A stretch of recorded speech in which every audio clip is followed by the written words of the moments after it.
Subscribe करिए HiFi study channel को, bell icon को प्रेस कीजिए लेटेस्ट वीडियो अपडेट सबसे पहले पाने के लिए। Hello friends, welcome back HiFi study changing the way of education. दोस्तों, आज की क्लास में हम लोग एक और यूपी टेट मैथ का प्रैक्टिस सेट सॉल्व करने वाले हैं।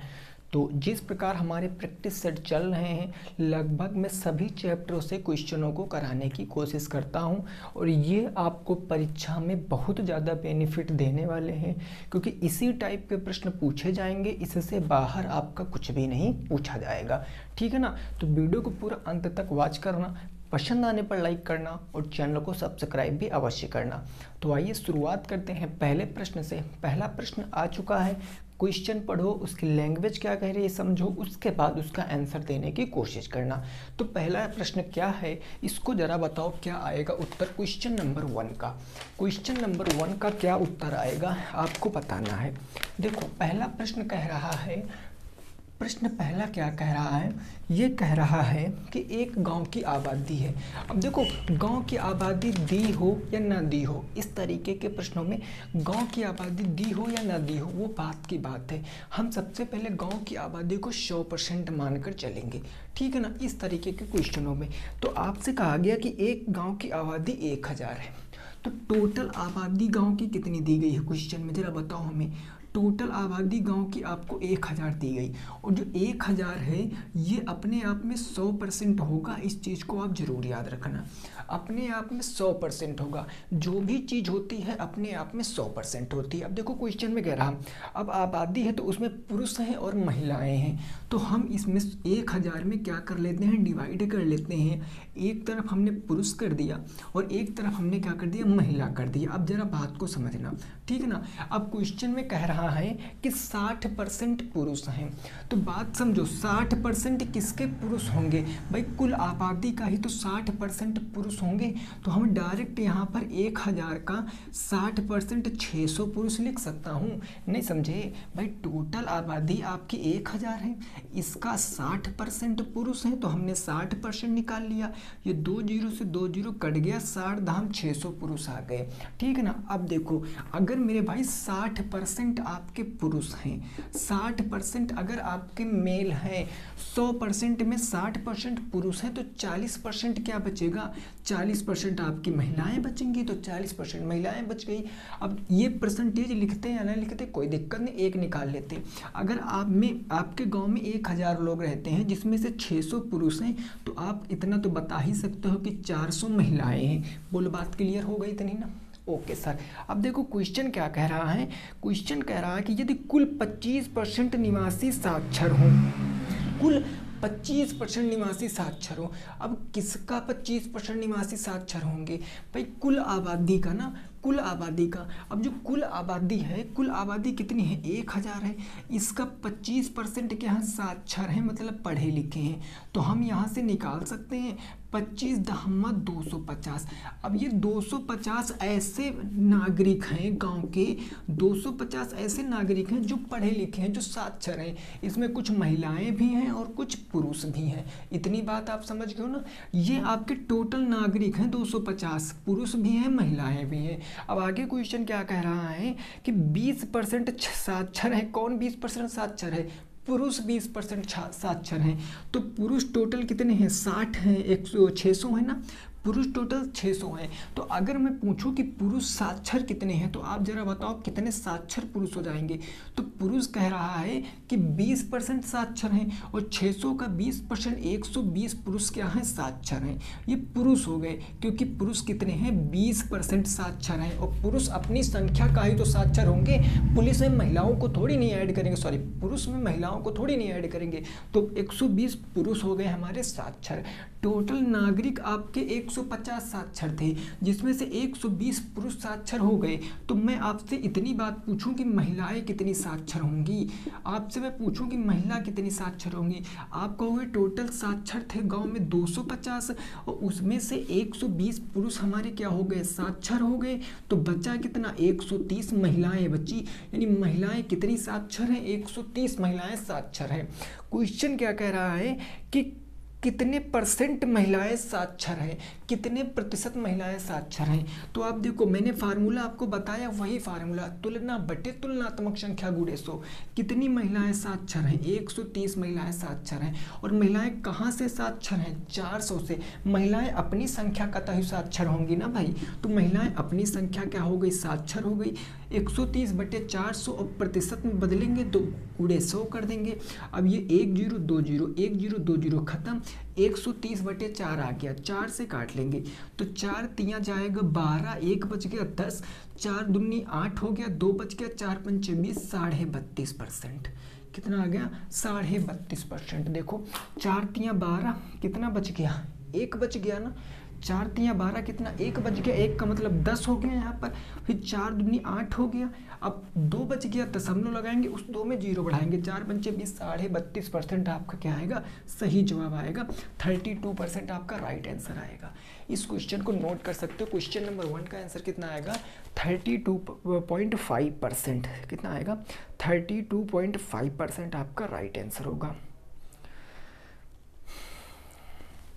समझ गए ना बात को?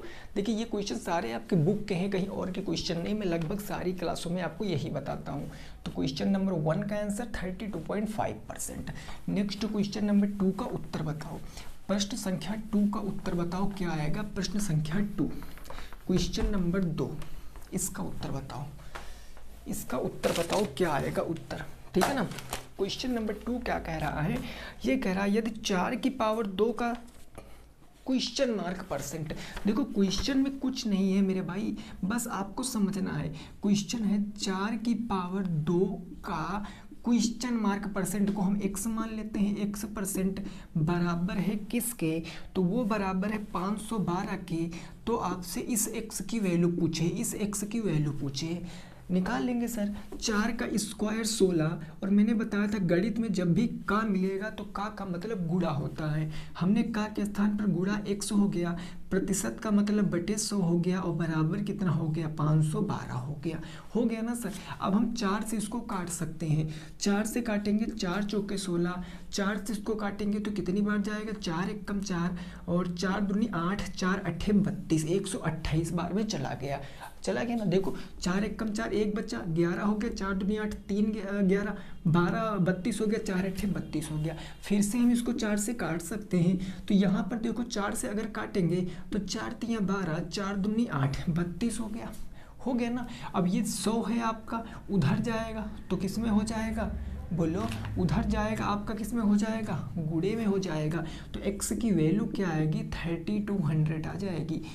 3200 आपका आंसर होगा क्वेश्चन नंबर 2 का। x की वैल्यू कितनी आएगी? 3200 आएगी, क्योंकि 16 का x परसेंट 512 है। 16 का x परसेंट कितना है? 512 है। ठीक है ना भाई, बात समझे कि नहीं समझे? ठीक है ना। चलो क्वेश्चन नोट करो, नेक्स्ट पे पहुंचते हैं। इसको नोट करो, फिर आगे पहुंचते हैं, देखते हैं आगे प्रश्न क्या कह रहा है, उसको भी समझने का प्रयास करते हैं। ठीक है ना। कितना आएगा? 3200 रुपये आ जाएगा। बिल्कुल आसान क्वेश्चन था। प्रश्न संख्या नंबर 3, क्वेश्चन नंबर 3 देखो क्या कह रहा है, उसका उत्तर बताने की कोशिश करो। क्वेश्चन नंबर 3, प्रश्न संख्या 3, ये प्रश्न कुछ इस प्रकार से है। ये कह रहा है मेरे भाई, ये कह रहा है कि यदि 1.2x, अब देखो ये कितना सिंपल सा क्वेश्चन है। 1.2x बराबर आपको दिया गया है 0.3y। तो आपसे इतनी बात पूछे है कि x रेशियो y कितना होगा, x अनुपाते y कितना होगा। कुछ नहीं करेंगे सर, है ना। इसको हम आसानी से निकाल सकते हैं। कैसे निकाल सकते हो? देखो 1.2 इंटू के x, इसको कह सकते हैं भाई, बीच में चर अचर में कोई चिन्ह नहीं लगा होता तो गुणा होता है। यहाँ 0.3 और मल्टीप्लाई y कह सकते हैं। आप कहोगे हाँ सर बिल्कुल y कह सकते हैं। अब इसको आप काटो, पॉइंट से पॉइंट खत्म, 3 से काटेंगे 4 बार में, यानी 4 इंटू एक्स बराबर के यहाँ क्या आ गया? y आ गया। यानी 1 गुणे y कह लीजिए, अगर आपको समझना है तो 1 गुणे y। ये गुणे से इधर आएगा बटे में, ये गुणे से उधर जाएगा बटे में, यानी x बटे y क्या आएगा? इधर 1 पहले से विराजमान था, 4 गुणे में चले गए पहुँच में, और बटे है तो इसको हम अनुपात भी कह सकते हैं। यानी इसको हम ये भी कह सकते हैं कि x अनुपात y कितना आएगा? 1:4 आपका सही जवाब। 1:4 क्या हो जाएगा? आपका सही जवाब हो जाएगा इस क्वेश्चन का। इस क्वेश्चन का आंसर कितना आएगा, 1:4 आपका बिल्कुल करेक्ट जवाब हो जाएगा। बोलो बात क्लियर हो गई ना। ये सारे क्वेश्चन आपसे बन पा रहे हैं, एक बार आप कमेंट करके जरूर बताना मेरे भाई, ठीक है ना। और किस चैप्टर में आपको दिक्कत होती है वो भी चीज़ आप बताना, उस चैप्टर के मैं क्वेश्चन ज़्यादा आपसे कराने वाला हूँ। अभी कुछ टाइम है बचा हमारे पास, तो उस टाइम में हम अच्छे से चीज़ों को सीख सकते हैं। चलिए क्वेश्चन नंबर 4, प्रश्न संख्या नंबर 4 का उत्तर बताओ क्या आएगा। क्वेश्चन नंबर 4, ये क्वेश्चन क्या कह रहा है, ठीक है ना।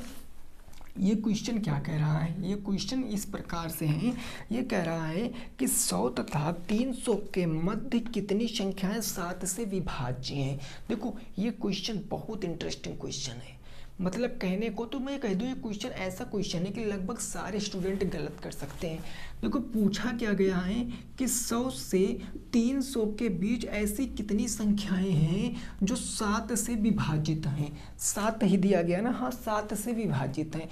तो कुछ लोग इसको ऐसे लगा सकते हैं कि 300 में 100 जोड़ देंगे तो हो जाएगा 400। 400 को अगर 7 से डिवाइड कर देंगे तो आपको पता 7 पंजे 35, कितना बचा 5 बचा 50, 7 सता कितना हो गया 49, 57 बता देंगे। कितने बता देंगे, 57 बता देंगे। लेकिन आप एक चीज़ को समझो, अगर मैं आपसे इतना कहूँ कि 1 से लेकर 100 तक कितनी संख्याएं 7 से विभाजित हैं, 1 से 100 तक, तो आपको पता किसी भी संख्या में हम पता करना है कितनी बार 7 आएगा। भाई 7 से विभाजित का मतलब 7 कितनी बार आएगा, तो आपको पता है 7 दहम 70 हो गया, 7 चौके 28, 14 बार आ जाएगा। या आप एक देख सकते हो कि 1 से 100 तक अगर मैं 7 की बात करूं तो 7 कितनी बार आएगा, 7 एकम 7, 2 बचा 3 बचा 30 हो गया, 7 चौके 28, यानी 1 से 100 बार कितनी बार आएगा, 14 बार आएगा। तो हम आपसे कहूँ कि अगले 1 से 100 तक कितनी बार आएगा, फिर 14 बार आएगा, फिर अगले 1 से 100 तक कितनी बार आएगा, फिर से 14 बार आएगा। तो आप देखो कि 100, 200 और 300 हम ऑलरेडी पहुंच चुके हैं। या आप इसको ऐसे भी कह सकते हो कि अगर 1 से 100 तक 14 बार आया है तो 100 से 200 तक भी हम कह सकते हैं कि 14 बार आएगा, है ना। और हम ये भी कह सकते हैं कि 200 से 300 तक भी 14 बार आएगा। आएगा कि नहीं आएगा, तो 14 तियाँ कितना हो गया, 42 बार आएगा। यानी 42 संख्या आएंगी जो 100 और 300 के मध्य क्या होंगी, 7 से विभाजित होंगी। तो जिनका 57 आंसर होगा ना, वो इस चीज़ को जरा गौर से करना, इस चीज़ को जरा गौर से करना, ये गलत हो जाएगा 57। और ऑप्शन में आपको 57 भी गिवन हो सकता है, ऑप्शन में आपको 42 भी गिवन हो सकता है। तो आप उत्तर क्या लगाओगे, 42 लगाओगे, क्योंकि आपने 1 से 100 तक निकाला 14 बार, फिर 100 से 200 तक फिर 14 बार, 200 से 300 तक फिर 14 बार, तो 14 14 14 3 बार 42 बार आपका राइट आंसर। क्लियर, बोलो बात क्लियर हो गई ना। क्वेश्चन नंबर 4 का आंसर कितना आएगा, 42 टाइम्स, यानी 42 ऐसी संख्याएं होंगी जो 7 से विभाजित होंगी। चलिए अगला क्वेश्चन आ गया, और ऐसा क्वेश्चन मैंने कराया है, मैंने इस पर पूरी एक क्लास ली थी, 1 घंटा प्लस की क्लास थी, और मैंने बताया था कि ऐसे क्वेश्चन में कुछ नहीं करना होता है, बस फार्मूले याद होने चाहिए आपको, बस आपको फार्मूले याद होने चाहिए बस। देखो क्वेश्चन में आपसे क्या कहा गया, इतनी सी बात क्वेश्चन में कही गई है, क्या कही गई है कि 0.1 3 बार है, यानी 0.1 मल्टीप्लाई 0.1 मल्टीप्लाई 0.1, ठीक है ना। उसके बाद प्लस है आपका, फिर है 0.02 0.02 मल्टीप्लाई 0.02, फिर है मल्टीप्लाई 0.02। ये ऊपर की बात हो गई। और नीचे की बात आपसे क्या कहा गया है कि 0.01 मल्टीप्लाई 0.01, ठीक है ना। ये इतनी बात हो गई, a क्यूब हो गया आपका, ये आपका क्या हो गया, a क्यूब। नहीं समझ पाए भाई, देखो क्वेश्चन क्या लिखा, 1.1 गुणे 1.1, यही लिखा ना हमने, और कुछ अपने पास से तो लिखा नहीं है। अरे बोलो भाई, हमने और कुछ तो अपने पास से लिखा नहीं आपको कि नहीं सर। माइनस के आपका कितना लिखा है, माइनस के ए बी लिखा है, यानी कि 0.1 इंटू के 0.02, उसके बाद प्लस का आपका लिखा होगा 0.02 मल्टीप्लाई 0.02, यही ना क्वेश्चन में गिवन है। तो हमने आपको बताया था ऐसे क्वेश्चनों में आपको कुछ करने की जरूरत नहीं, आप गुणा भाग जोड़ घटाव करोगे तो पूरा पेपर सॉल्व कर दोगे एक क्वेश्चन लगाने में, ठीक है ना। आपको एक फार्मूला मैंने बताया था, इन तरीके के क्वेश्चनों को कैसे लगाते हैं। ये ए क्यूब और प्लस बी क्यूब के फॉर्म में क्वेश्चन है। तो ए क्यूब प्लस बी क्यूब क्या होता है, एक ब्रैकेट में होता है ए प्लस बी और दूसरे ब्रैकेट में क्या होता है ए स्क्वायर माइनस के ए बी और प्लस के क्या होता है बी स्क्वायर होता है। और यही फार्मूला कभी कभी इस तरीके से क्वेश्चन बन जाता है ए क्यूब माइनस बी क्यूब। तो ये होता फार्मूला ए माइनस के बी और यहाँ हो जाता आपका ए स्क्वायर प्लस में ए बी प्लस के बी स्क्वायर। ये दो फार्मूले आपको याद रखना है।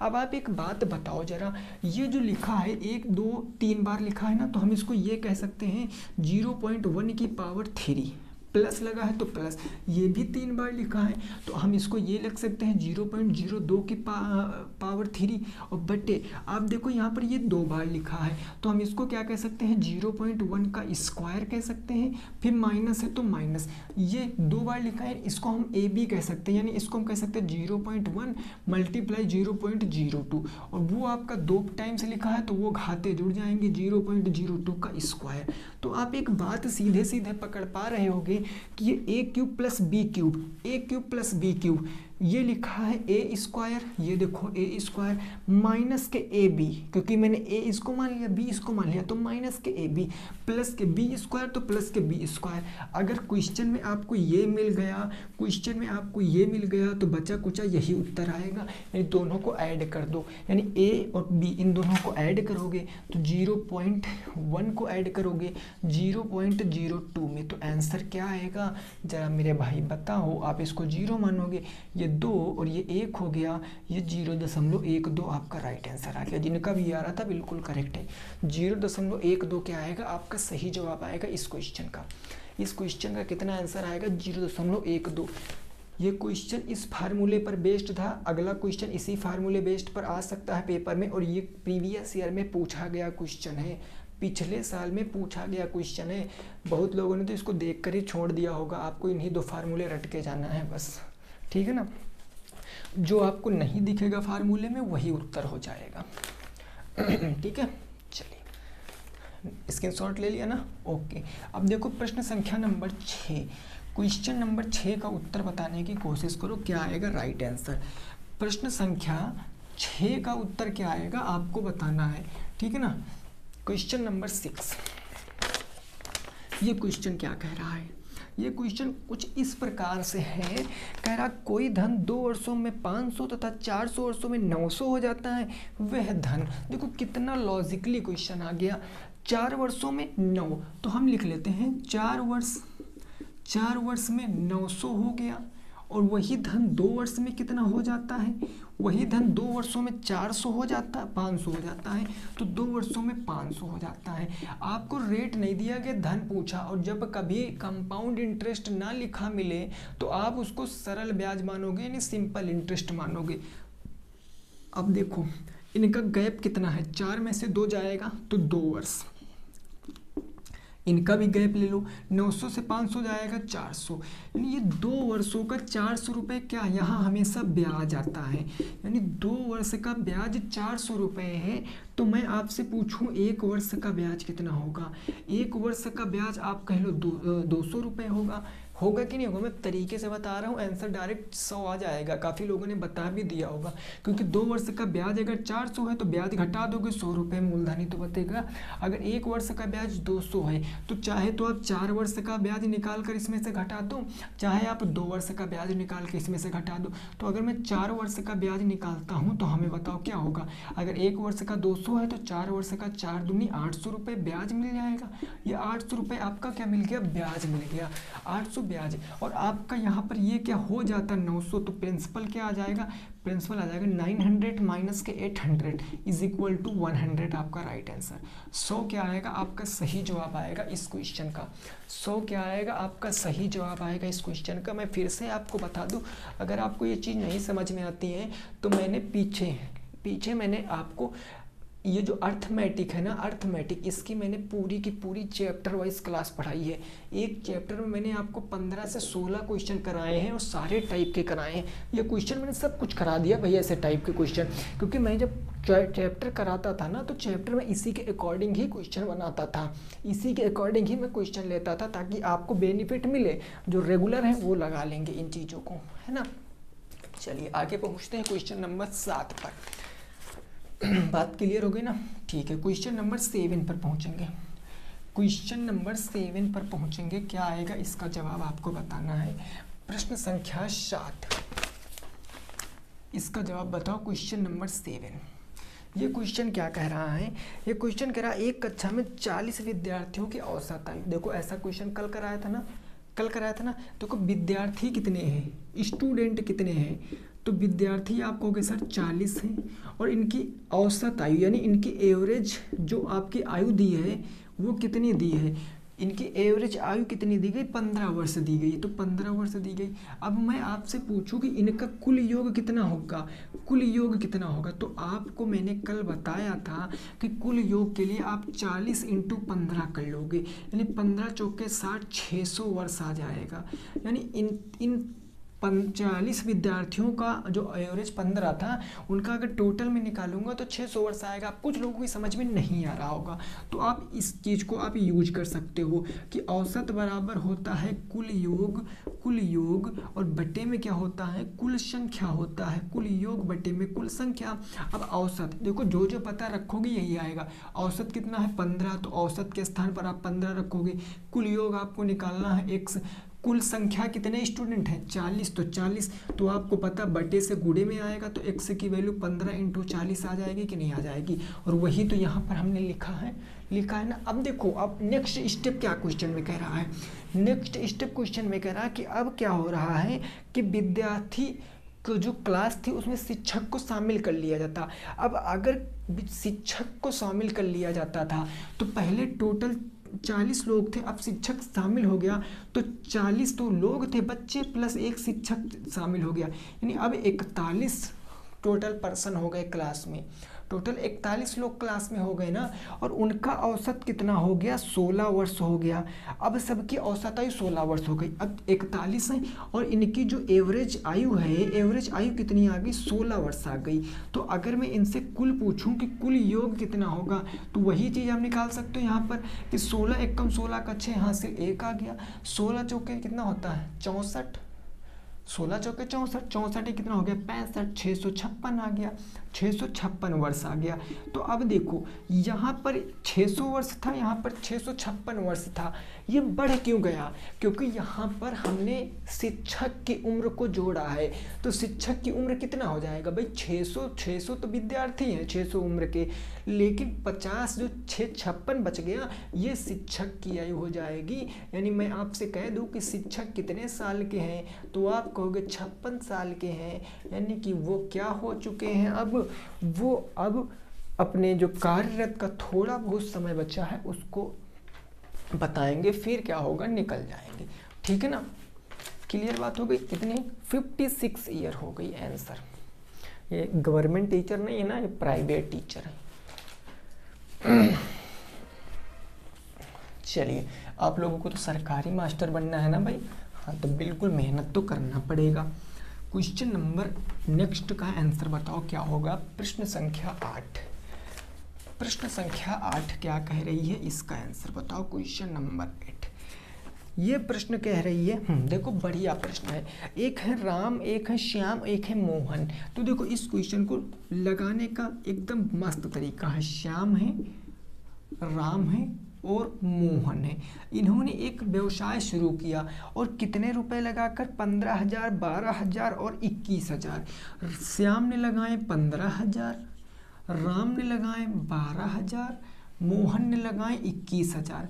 अब एक वर्ष के अंत में क्या हो रहा है, इनको कुछ प्रॉफिट हो रहा है, 1 वर्ष बाद इनको कुल फायदा हो रहा है कितने हजार का, तो कुल फायदा हो रहा है 90,000 का। तो ये इनको क्या हो रहा है, कुल फायदा हो रहा है। और आपसे पूछा क्या गया, मोहन का लाभ, मोहन का लाभ पूछे, तो या तो आप इन चीज़ों को जोड़ो या आप इनको अनुपात में कन्वर्ट कर लो, क्योंकि हमें पता है कि अगर मैं इनका अनुपात लूँगा तो ये 3 जीरो तो सब में कट जाएंगे, ये 3 जीरो, ये 3 जीरो और ये 3 जीरो तो खत्म हो गए ना। अब भी कट रहा है 3 से, 3 पंजे 15, 3 चौके 12, 3 सत्ते 21, ये आ गया ना। तो जिस अनुपात में राशि लगाएंगे उसी अनुपात में क्या करेंगे भाई, लाभ लेंगे, क्योंकि टाइम पीरियड तो सेम है ना 1 साल का। तो जिस अनुपात में उन्होंने राशि को लगाया उसी अनुपात में वो राशि लाभ को लेंगे। तो राशि 5 4 7 में लगा, यानी राशि का पूरा सम कितना है, 7 4 11, 11 5 16, यानी यहाँ पर 16 रुपये का लाभ हुआ है। लेकिन क्वेश्चन में 90,000 का लाभ हुआ, यानी 16 की वैल्यू कितनी है, 90,000 है 16 की वैल्यू। तो आपसे पूछे हैं मोहन का पूछे, मोहन का, यानी 7 की वैल्यू पूछे हैं। तो 7 की वैल्यू कैसे निकालेंगे, ये 90,000 आपका ऊपर ही रहेगा, ये 16 नीचे आ जाएगा, इंटू के 7 हो जाएगा। बोलो, अब देखो किससे काट सकते हैं भाई, मेरे भाई किससे काट सकते हैं, 4 से काट सकते हैं। 4 चौके कितना हो जाएगा, 16 हो जाएगा। 4 से काटेंगे तो ये हो गया 4 दूनी 8, 1 बचा 10, 4 दूनी 8 हो गया, 2 बचा 20, 4 पंचे 20, उसके बाद डबल जीरो तो 22,500 आ गया। 4 से काट सकते हैं आसानी से, तो 4 से अगर मैं काटूंगा तो 4 पंचे 20, 2 बचा 25, 4 छम 24, 1 बचा 10, 4 दूनी 8, 4 पंचे 20, 56 25 इंटू 7, 56 25 इंटू 7, 7 पंजे 35 के 5 हासिल 3 आ गया, 7 दूनी 14, 3 17 के 7 हासिल कितना आ गया, 1 आ गया, 7 छंग 42 एक 43 के 3 हासिल 4 आ गया, 7 पंजे 35, 35 4 39, 375 आपका सही जवाब। 39,375 रुपये का लाभ होगा किसको, मोहन को। अगर आपसे राम का पूछता तो जहाँ 7 की वैल्यू निकाले वहाँ 4 की वैल्यू निकाल देते। हमसे श्याम का पूछता तो जहाँ 7 लिख निकाले हैं वहाँ 5 रख कर निकाल लेते। तो क्वेश्चन भांति भांति प्रकार से इसमें पूछा जा सकता है, लेकिन स्टेप आपके यही रहेंगे, आपको डिवाइड करना आना चाहिए। भाई सम संख्या है तो 2 से काटो, फिर 4 से काटो, जिससे देखो आपको अगर यहाँ पर कैलकुलेशन में तेजी हो रही ना तो बहुत अच्छी बात है, अगर नहीं हो रही तो अपने मन से क्वेश्चनों को लिखो, काटो। एक टाइम ऐसा आएगा कि आप देख कर बता दोगे संख्या 23 से कटेगी, 27 से कटेगी, 29 से कटेगी या 16 से कटेगी, आप डायरेक्ट बता सकते हो। क्लियर ना। आगे पहुंचे क्वेश्चन नंबर 9 पर। यहाँ तक की बात में किसी को कोई दिक्कत नहीं ना। अगला क्वेश्चन नंबर 9 वो भी आपका एवरेज से है, तो उसका आपको उत्तर बताना है।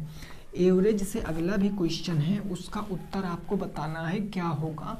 क्वेश्चन नंबर 9 का सही जवाब, प्रश्न संख्या 9 का सही जवाब क्या होगा वो आपको बताना है, ठीक है ना। क्वेश्चन नंबर 9 क्या है जरा इसको समझिए। एक क्रिकेटर है, उन्होंने 10 पारियों का औसत रन 60 है। भाई देखो जरा इन्होंने कितनी पारी खेली हैं, तो 10 पारी खेली है, और इनके जो एवरेज रन हैं वो इनके एवरेज रन कितने हैं, 60 हैं। तो मैं आपसे एक बात इतनी पूछना चाहता हूं कि कुल रन कितने होंगे। भाई जब इन्होंने पारियां 10 खेली हैं, एवरेज 60 है, तो कुल रन इनके 600 हो जाएंगे। भाई इतनी बात क्लियर है, कुल रन 600 हो गए। अब क्वेश्चन कह रहा है कि 11वीं पारी में, अभी तक 10 पारियां थी, अब पारी कितनी हो गई, 11 हो गई। पारी वो जो गुड़ आता ना वो पारी नहीं, पारी मतलब इनिंग, तो 11 पारी हो गई। जब 11 पारी हो गई तो क्वेश्चन क्या कह रहा है कि रन बनाए ताकि औसत 62 रन हो जाए। अब आपको एवरेज रन पूछे हैं, एवरेज रन आपको दिया गया है, एवरेज रन आपको कितना दिया गया, एवरेज रन कितने हो जाएं तो 62 हो जाएं, 62 हो जाएं। 11वीं पारी में वो कितने रन बनाए कि एवरेज आपका 62 हो जाए, बोलो एवरेज कितना हो जाए, 62 हो जाए। तो 11वीं पारी में कितना बनाना कि एवरेज 62 हो जाए। अब देखो भाई 10वीं, अब देखो आप यहाँ से सीधे फार्मूला लगाओगे कि औसत बराबर क्या होता है, औसत बराबर कुल योग बटे कुल संख्या, बटे कुल संख्या। अब देखो आप लॉजिक समझो इस क्वेश्चन का, औसत कितना होना चाहिए, 62, तो औसत के स्थान पर 62, कितने रन बनाए भाई, 600 से तो कम हो नहीं सकते। अब जो रन बनाएंगे इसी में ना जुड़ेंगे, एक्स में जुड़ेंगे, ये एक्स में। अब कुल संख्या मतलब कितनी पारी हो गई, तो 11 पारी हो गई, तो हमने 11 पारी यहाँ पर लिख दिया है।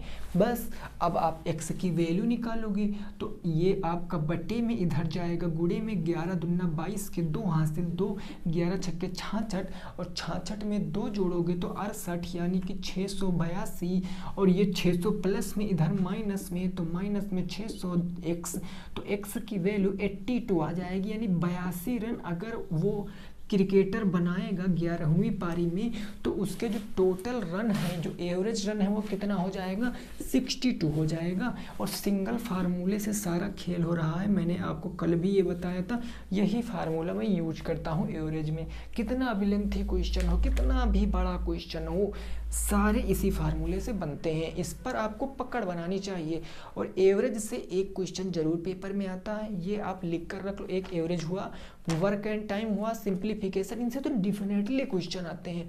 हाँ, कभी कभी ये हो सकता है कि कंपाउंड और सिंपल इंटरेस्ट में से किसी एक का क्वेश्चन पूछे, ये कभी वहाँ पर चेंज होता है, लेकिन बाकी जो चैप्टर होते हैं बिल्कुल फिक्स होते हैं। सर्स एंड इंडिस, जो घात और करड़ी होता है, यानी घातांक एवं करड़ी, उससे भी क्वेश्चन कभी कभी नहीं पूछता है ना। तो ये सब फिक्स हैं बिल्कुल मेरे भाई, तो आपको अच्छे से पढ़ना है। क्वेश्चन नंबर 9 का आंसर कितना आ गया, 82 रन्स। अगला क्वेश्चन देखते हैं, क्वेश्चन नंबर 10। प्रश्न संख्या 10 का उत्तर बताओ क्या आएगा। आ चुका है, जरा इसका उत्तर बताने की कोशिश करो। क्वेश्चन नंबर 10 का उत्तर बताने की कोशिश करो, क्या आएगा उत्तर क्वेश्चन नंबर 10 का, है ना। क्वेश्चन नंबर 10 का उत्तर बताओ। चलिए फिर, ठीक है ना। अब देखो क्वेश्चन नंबर 10 में हमसे क्या कहा गया है कि 101 से लेकर 200 का योग पूछे हैं। अब हमने ऐसा क्वेश्चन आपको कराया कि नहीं कराया, जरा आप ईमानदारी से बताओ। 101 प्लस में 102 प्लस में डॉट डॉट करके आपको 200 तक का योग बताना है। तो आप यहाँ से लगाओगे तो गलत आ जाएगा, आप डायरेक्ट निकालोगे तो गलत आ जाएगा। आपको करना क्या है, आपको एक कंसेक्यूटिव नंबर दिख रहा है ना, क्रमांक संख्या 1 2 3 4 5 ऐसे ही तो चल रहा है ना। 100 कॉमन ले लोगे तो यही तो मिलेगा। तो आप यहाँ पर देखो, आप 2 तरीकों से इस क्वेश्चन को लगा सकते हो। आप कहोगे सर कैसे लगा सकते हैं। तरीका नंबर 1 समझो, मेथड नंबर 1, जो ये 101 से लेकर 200 तक शुरू हुआ है, इसको आप 1 से मान लीजिए। 1 2 3 4 ऐसे करके ये कहाँ तक चलेगा, 100 तक चलेगा, और 100 के बाद फिर आएगा 101, फिर आएगा 102, और ये जाते कहाँ तक जाएगा, 200 तक जाएगा। तो अब इसको हम 2 पार्ट में सॉल्व करेंगे। सबसे पहले हम टोटल का योग निकालेंगे। तो ये n प्राकृतिक सम संख्या, ये n प्राकृतिक संख्या है ना, सम विषम नहीं, n प्राकृतिक सम संख्याओं का योग क्या होता है, n इंटू n प्लस 1/2, यही ना होता है। तो n की वैल्यू कितनी है, n मतलब नंबर ऑफ टर्म, टर्म कितने आएंगे 200, 1 से लगाकर 200 तक कितने संख्याएं आएंगी 200। तो ये हो जाएगा 200 गुणे 200 में 1 जोड़ोगे तो 201, और बटे में क्या हो जाएगा 2, 2 से काटोगे 100 बार में, तो यहाँ से कितना आ जाएगा 100, 221, 201 हमने ऐसे लिख लिया, बाद में 00, यानी ये कहाँ तक आया, 1 से लेकर 200 तक की संख्याओं का योग आया है। अब आप अगर 1 से लेकर 100 तक की संख्याओं का योग निकाल के घटा दो तो आपका उत्तर आ जाएगा। तो आप देखो, अगर 1 से लेकर आप 100 तक की संख्याओं का योग निकालोगे तो आप वही फार्मूला फिर से लगाओगे, कि आप यही फार्मूला फिर से लगाओगे ना कि n प्लस 1/2, आपको कि n प्लस 1/2 यही ना निकालोगे। अब लास्ट टर्म आपकी 100 है, 1 से 100 तक सभी संख्या तो आएंगी, तो जाएगा 100 इंटू 100 में 1 जोड़ोगे तो 101 डिवाइडेड बाई 2, 2 से काटोगे 50 बार में, तो आप देखो लास्ट जीरो तो यहाँ पर आ ही जाएगा। 5 एकम 5, 5 0 0, 5 एकम 5, 5050 आ गया। 1 से 100 तक की संख्याओं का योग 5050 है, और 1 से 200 तक की संख्याओं का योग 100 है, यानी 20 उसके बाद 100 है। तो बचे, अगर आप इसमें 20 और 100 से अगर आप 50 घटा दोगे, जो बचेगा उत्तर बचेगा। देखो यहाँ पर 0, 10 में से 5 जाएगा 5, 0 बच गया तो 0 आ गया। देखो 0 से 0 गया, फिर 10 से 5 गया तो 5 बच गया, यहाँ पर बच गया 0, 0 से 0 गया 0, 3 अंक सॉल्व कर लिए। 10 से 5 जाएगा तो 5, यहाँ 1, 15, 50 बच जाएगा, 15,050 बच जाएगा। अगर आप 15,000 में 5,000 जोड़ोगे 20,000, 20,000 50, तो 20,000 50। प्रश्न संख्या कौन सा होगा? 11 होगा, क्वेश्चन नंबर 11। अब ये प्रश्न अगर जिसने समझ लिया वो लगा लेगा। जैसे मैं कह दूँ, लिखा है आपसे 9 प्लस में 16 प्लस में 25 प्लस में 36 और ऐसे करके आपका 100 तक लिखा है, प्लस डाट डाट डाट करके कहाँ तक लिखा? 100 तक। इसका आपको वर्ग बताना है, इसका आपको वर्ग बताना है, योग बताना है। तो देखो, अब आप कहोगे सर ये हमारी क्रमांक संख्याएं नहीं हैं तो हम क्या करेंगे? तो आपको मैंने एक फार्मूला बताया था, हमने बताया था इन वर्गों का योग क्या होता है, इन संख्याओं के वर्गों का योग क्या होता है। तो आप कहोगे सर आपने यही बताया था कि n प्लस के 1, फिर होता है 2n प्लस के 1 और बाई क्या हो जाएगा? 6 हो जाएगा। आपने यही तो बताया था। हम कहेंगे हाँ सर हमने यही बताया था। तो आप इसको वर्ग में कन्वर्ट कर सकते हो। ये कहोगे सर 3 का स्क्वायर, ये कहोगे सर 4 का स्क्वायर, फिर आप कहोगे सर ये 5 का स्क्वायर, ये 6 का स्क्वायर, ऐसे करके 7 का, 8 का, 9 का, और वो लास्ट वाला कहाँ तक जाएगा? 10 का स्क्वायर, क्योंकि 100 10 का स्क्वायर है। तो अब वर्गों का योग, लेकिन अब ये कंसेक्यूटिव नंबर होना चाहिए, 1 से शुरुआत होनी चाहिए। तो जब 1 से शुरुआत इसकी करेंगे तो कुछ इस प्रकार कह सकते हैं, 1 का स्क्वायर प्लस 2 का स्क्वायर प्लस 3 का स्क्वायर प्लस 4 का स्क्वायर प्लस डाट डाट करके कहाँ तक जाएंगे? 10 के स्क्वायर तक जाएंगे। तो एक बार हम इस पूरे का योग निकाल लेते हैं और उसमें से 1 और 2 का स्क्वायर निकाल के हम घटा देते हैं, उत्तर आ जाएगा, आएगा ना। तो 1 से लेकर 10 तक अगर निकालेंगे तो नंबर ऑफ टर्म कितने आएंगे? 10 आएंगे। तो आप यहाँ पर इसमें अगर रखोगे, इन वर्गों के योग में रखोगे, सबसे पहले n की वैल्यू है 10, 10 में 1 जोड़ोगे तो 11 और 10 दूनी 20, 20 में 1 जोड़ोगे 21 बटे क्या हो जाएगा? 6 हो जाएगा। इसको काट लीजिए, 3 दूनी 6 और 3 सत्ते 21, 2 से काटोगे 10 बार में, 11 दहम्मा 110, 110 सत्ते कितना होता है? 110, 11 दहम्मा 110 हो गया। 110, 110 का अगर हम 7 से मल्टीप्लाई कराएंगे तो कितना आएगा? बोलो जरा भाई। सॉरी, 2 पंजे 10 हो जाएगा ना। तो 11 पच्चे 55, 55 इंटू 7 करेंगे तो 7 पंजे 35 के 5 3 आ गया, 7 पंजे 35, 3 38, 385 आ गया। अब ये पूरा आपका आ गया, लेकिन इतने पार्ट का आपसे नहीं पूछे, आपसे केवल यहाँ तक पूछे। तो इतने पार्ट का योग तो हमें फार्मूले से निकालने की ज़रूरत है नहीं। 1 का स्क्वायर 1, 2 का स्क्वायर 4, 5। अगर मैं इसमें से 5 घटा दूँ तो उत्तर मिल जाएगा ना। तो हमने 5 घटा दिया तो उत्तर आ गया 380। बोलो बात क्लियर? उत्तर कितना आ गया? 380 आ गया। इस क्वेश्चन का जवाब आंखों ही आंखों में सॉल्व होने वाला क्वेश्चन था। कितना आ गया? 380 आ गया इस क्वेश्चन का जवाब। क्वेश्चन नंबर 11 समझ गए हो ना? कोई दिक्कत नहीं? बोलो भाई, कोई दिक्कत परेशानी है तो आप बताना, जरूर हमसे बताना। जो भी क्वेश्चन नहीं समझ में आता पूछे, बताऊंगा। बस आपका पेपर इस बार क्लियर होना चाहिए। बस जितनी भी वैकेंसी आएंगी, जितनी भी वैकेंसी, खैर सरकार तो वैकेंसियां कम दे ही रही है, लेकिन फिर भी जितनी वैकेंसी आएंगी आप उसमें से एक सीट पक्की मानकर पढ़ाई करो। ये मत समझना कि पेपर में ये टप आता है, पेपर में वो टप आता है। अगर आप पहले से ही हिम्मत हार जाओगे तो आप तो मतलब सोच ही आपकी वहाँ तक नहीं जगह पहुँच पाएगी, तो आप चीज़ों को गेन कैसे करोगे? आप सोच बड़ी रखो। भले ही सफलता एक बार में ना मिले, कोई दिक्कत नहीं है, हम बार बार प्रयास करेंगे, एक दिन तो सफलता मिलेगी ही मिलेगी, है ना। सफलता हमारा हमसे पीछा नहीं छुड़ा सकती है, क्योंकि हम कर सकते हैं, है ना। चलिए आगे पहुँचते हैं। आगे क्वेश्चन नंबर 12, प्रश्न संख्या 12।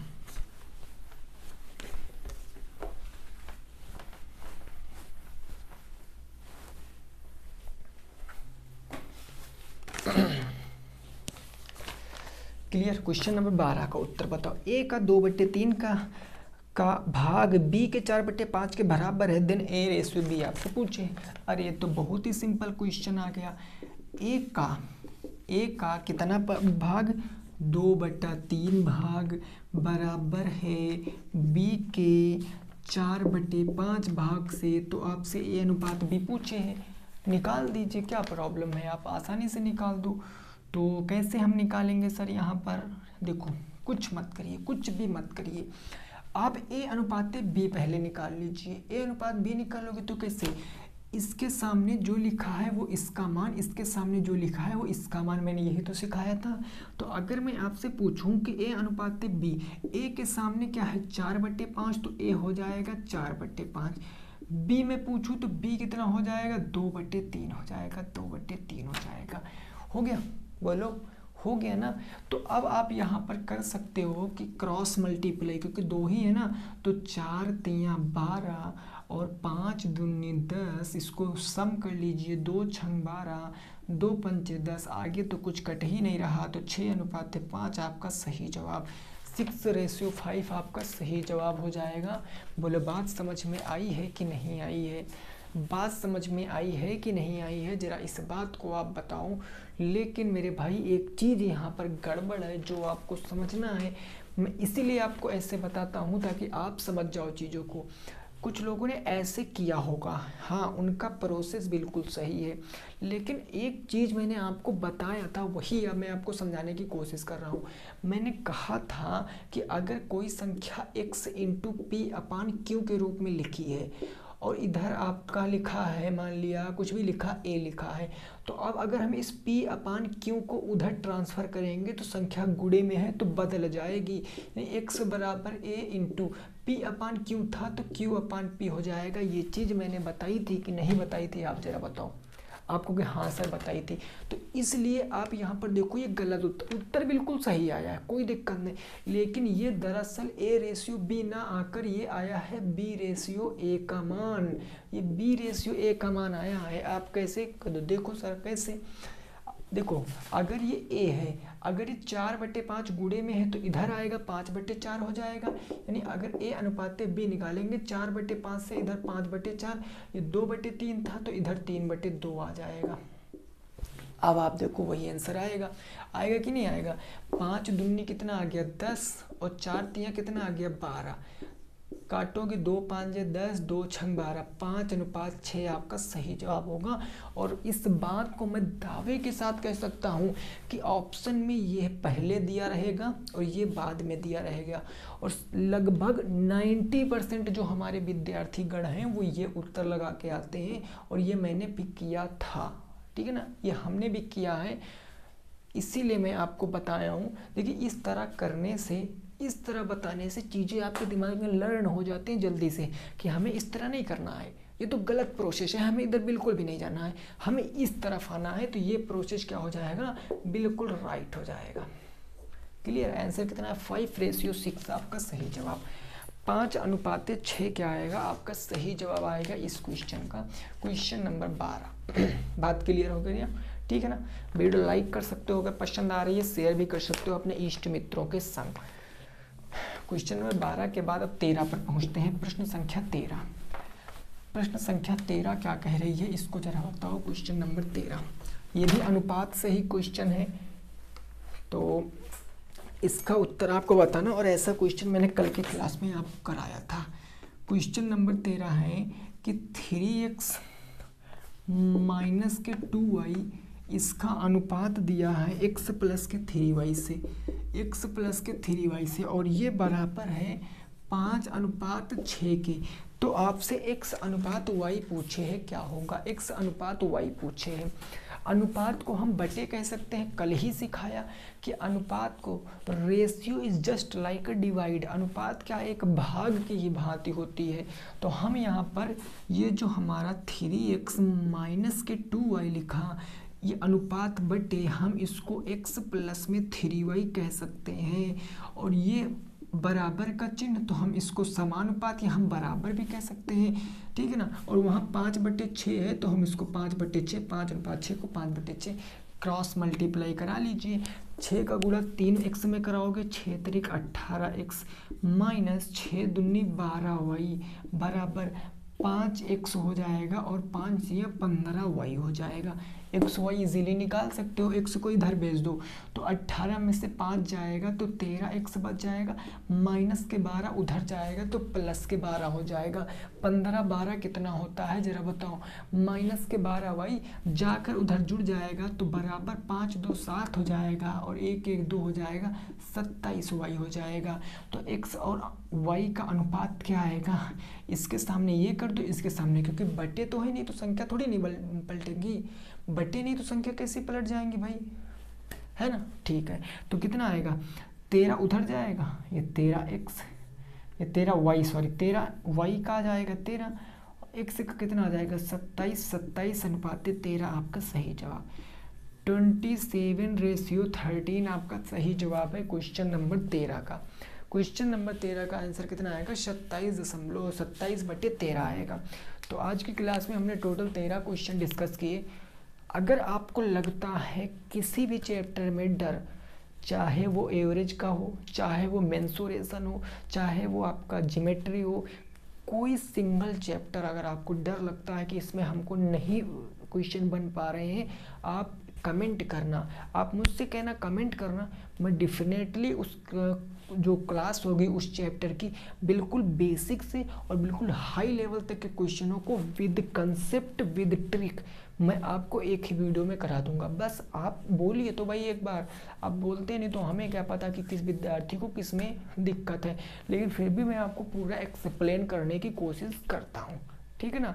तो आई होप आपको क्लास मस्त लगी होगी, चीज़ें समझ में आई होंगी। अगर अच्छी लगी क्लास को लाइक कर देना, जाते जाते वीडियो को शेयर कर देना और चैनल को भी सब्सक्राइब अवश्य कर लेना। तो मिलेंगे नेक्स्ट क्लास में, कल की क्लास में। सभी साथी रखेंगे अपना ख्याल। जय हिंद, जय भारत और